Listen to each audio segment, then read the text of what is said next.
Me, Fani Isabel, and this is my Lab 2 for Physics 2212.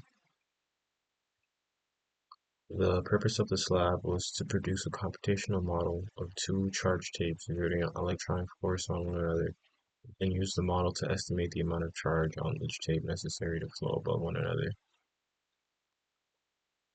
In this lab, we revisited some of our data and calculations from Lab 1.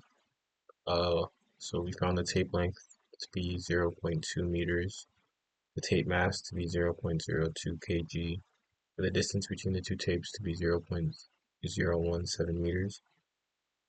The charge of the floating tape we found in Lab 1 was 7.933 e to the negative 9 coulombs, and the result for this lab, the estimated charge needed in order for the tape to float, we found to be 2.99 e negative 8 coulombs.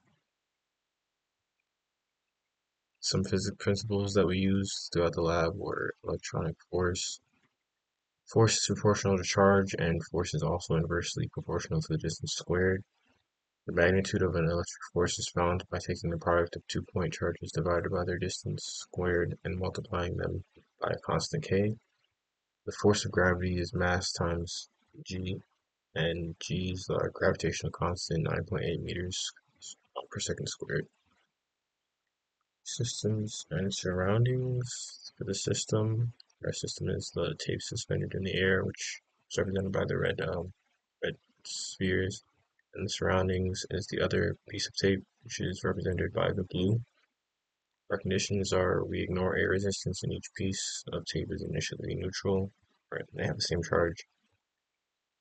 So to the coding, I start off by defining my constants, such as k, which is 9e to the 9, gravitational constant 9.81, and our mass was 0.0002 kilograms, and our estimated charge we found was 2.9 e to the negative 8 coulombs.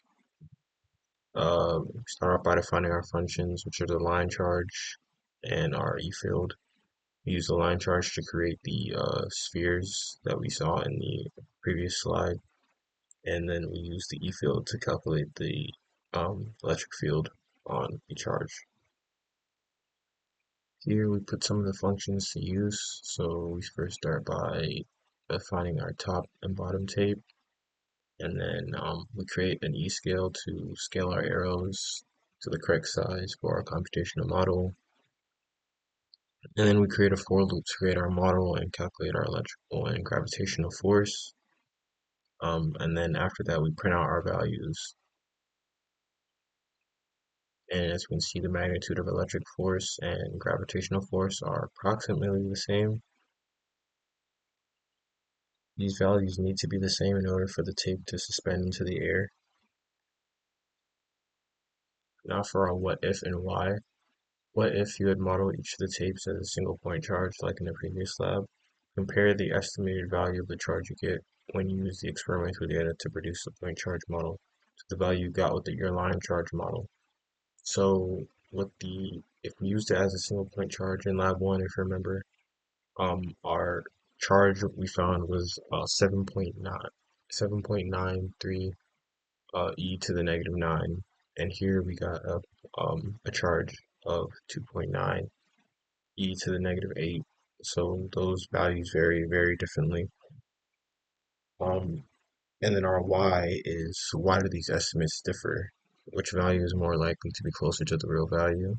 Um, I would definitely say that the value we found in lab 2, the 2.9 e to the negative 8, would be um, more closer to the real value because it models more likely how the charges are distributed on the line of tape than a point charge. A point charge only considers the charge at that single point, and that's it.